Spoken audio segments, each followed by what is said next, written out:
Amanda increased the amount of protein she eats every day from 48 grams to 54 grams.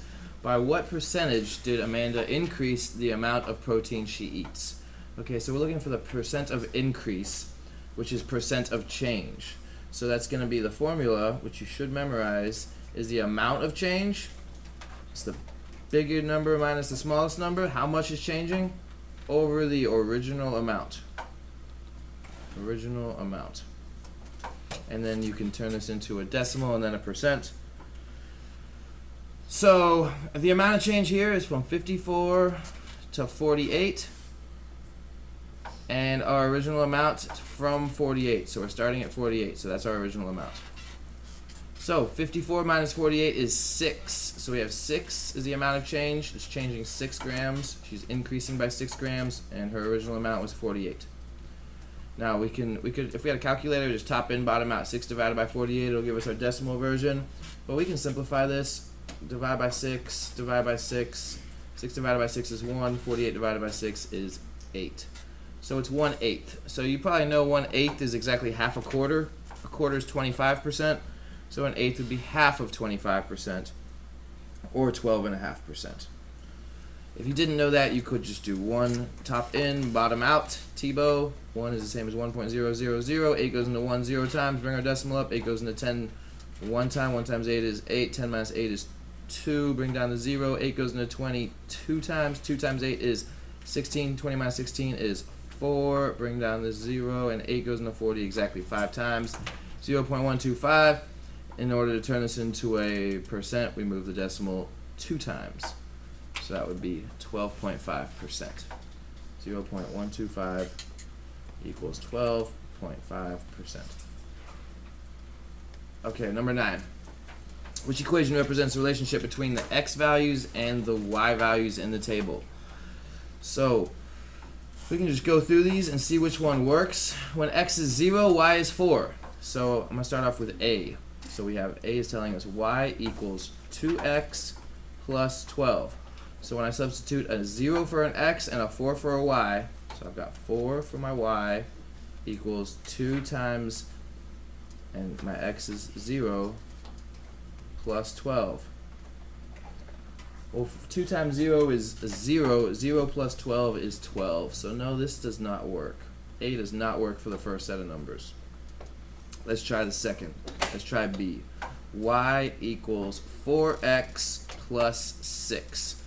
So when y is 4, x is 0. So I'm just going to substitute. And this one also does not work. 4 times 0 is 0. 0 plus 6 is 6, not 4. So B is also out. Let's try C. So C is telling us y equals 2x plus 4. So when y equals 4, x equals 0. And this looks like it's going to work. 2 times 0 is 0. 0 plus 4 is 4. Yep, it works for the first set of numbers. Now let's try the second set of numbers. So when y is 16, x is 2. Okay, so just substituting my variables. So 2 times 2 is 4. 4 plus 4 is 8, not 16. This does not work for the second set. It works for the first set, but it does not work for the second set. So let's just be sure here. Y equals 6x plus 4. So when x is 0, y is 4. So 4 equals 6 times 0 plus 4. Yes, that works. Let's try the second set now. So when y is 16, x is 2. So we got 6 times 2 plus 4. 6 times 2 is 12. 12 plus 4 is 16. Yes, it works for the first set. It works for the second set. And you would usually want to check for the third one, but since we already eliminated all our other answers, we're confident this is the correct answer. Next problem. Okay, this is an inequality. This is very similar to an equation. The only thing different from this in an equation is that when you multiply or divide by a negative number, you must flip the sign. Okay? So let's start off by writing it just how it shows up. So we've got negative 7x minus 13 is greater than or equal to 8. So let's get rid of this minus 13 with a plus 13. If I add 13 to one side, I've also got to add 13 to the other side. Minus 13 plus 13 cancels out. So now I have negative, whoops, let's go back to this. I have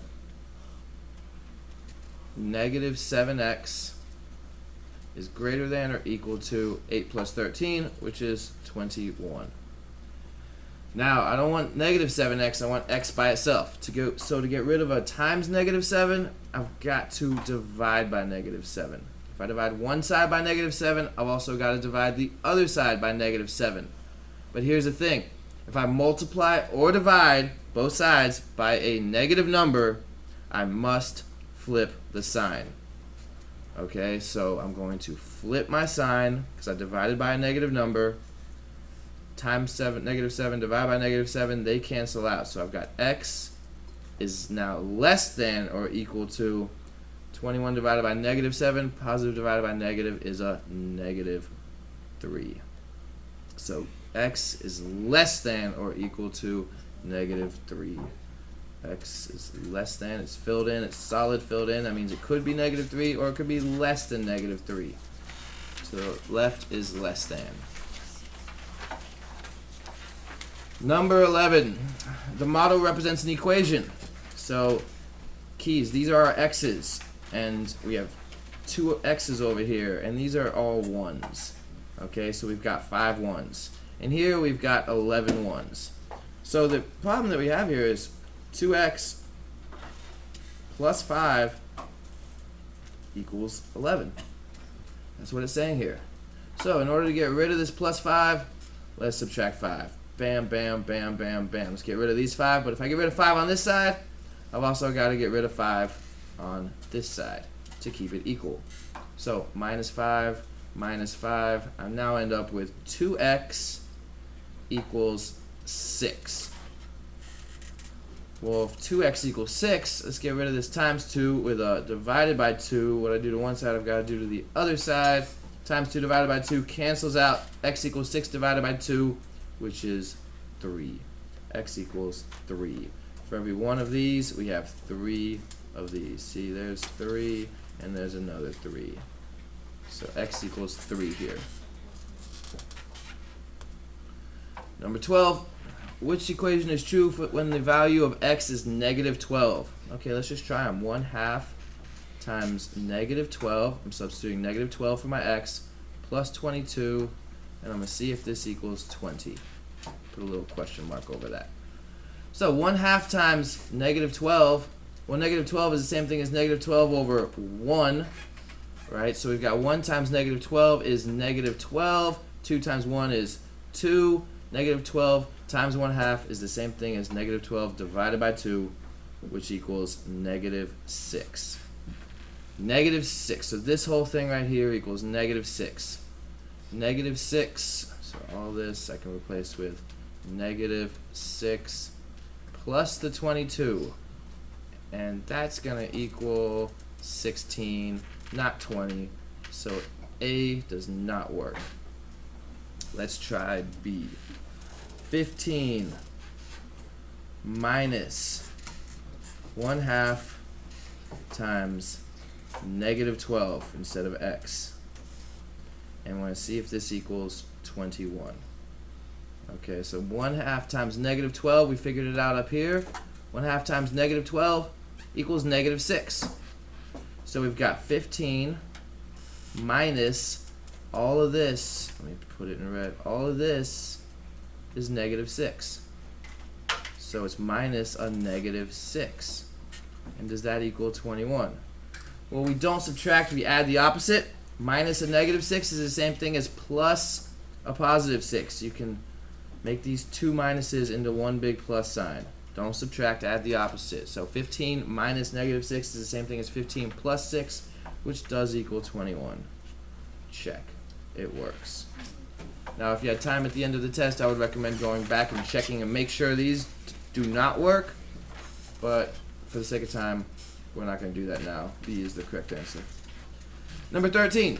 Terry ran 8 kilometers. 1 mile is approximately equal to 1.6 kilometers. Which measure is closest to the number of miles Terry ran? So let's start off with our ratio. We have 1 mile, 1 m for mile for every 1.6 kilometers. Okay, you could have written like this, or if you want to, you could write 1.6 kilometers for every 1 mile. It doesn't matter as long as we stay consistent. So what I mean by that, if we have miles up here, we better have miles up here and kilometers down there. Whereas in this one, if we've got kilometers up top, we better keep our kilometers on top over here. If we have our miles down here, we better keep our miles here. So we want to know for 8 kilometers. So in this equation, it'll go right here. And in this one, it'll go right here. So we want to know what times 1.6 equals 8. Or we could just cross multiply and divide. 8 times 1 divided by 1.6. But that's also what we're going to do here. What times 1.6 equals 8? Well, that's going to be 8 divided by 1.6. Okay. Now another way to work this, well, remember, if we did work this like this, we'd have to talk about Billy and Betty. He takes a step forward, she takes a step back. We'd really have 80 divided by 16. With this one, though, with 1.6 kilometers for every 1 mile, if we wanted to, we could do times 10 times 10. 1.6 times 10 is 16. 1 times 10 is 10. So that's this 1.6 for every 1 would be the same as 16 for every 10. And we're looking for 8 kilometers. So if we did it this way, we could just do divide by 2, divide by 2. Make sure I label it here. And that'll give us our answer of 5. This would also give us 5. 80 divided by 16 is 5. 8 divided by 1.6 is 5. So our scale factor here is 5. 1 times 5 is 5 miles. 5 miles. Number 14. Okay, for this one you don't have to memorize what pi is if you can use your formula chart. Your formula chart tells you the circumference of a circle is equal to pi times its diameter. Okay, it's on your formula chart. You do not have to memorize this.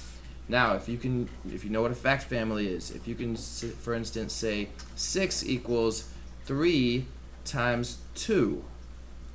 Well, if 6 equals 3 times 2, and this would work for any multiplication fact. I just chose a simple one. If 6 equals 3 times 2, that means 6 divided by 3 equals 2. And similarly, 6 divided by 2 equals 3. That's true. So the same thing is true for this. Circumference divided by pi would equal our diameter. Or similarly, circumference divided by diameter would equal pi. So pi is the ratio of the circumference to its diameter. It's the number of times the diameter goes around the circumference. It's the ratio of the circumference to its diameter.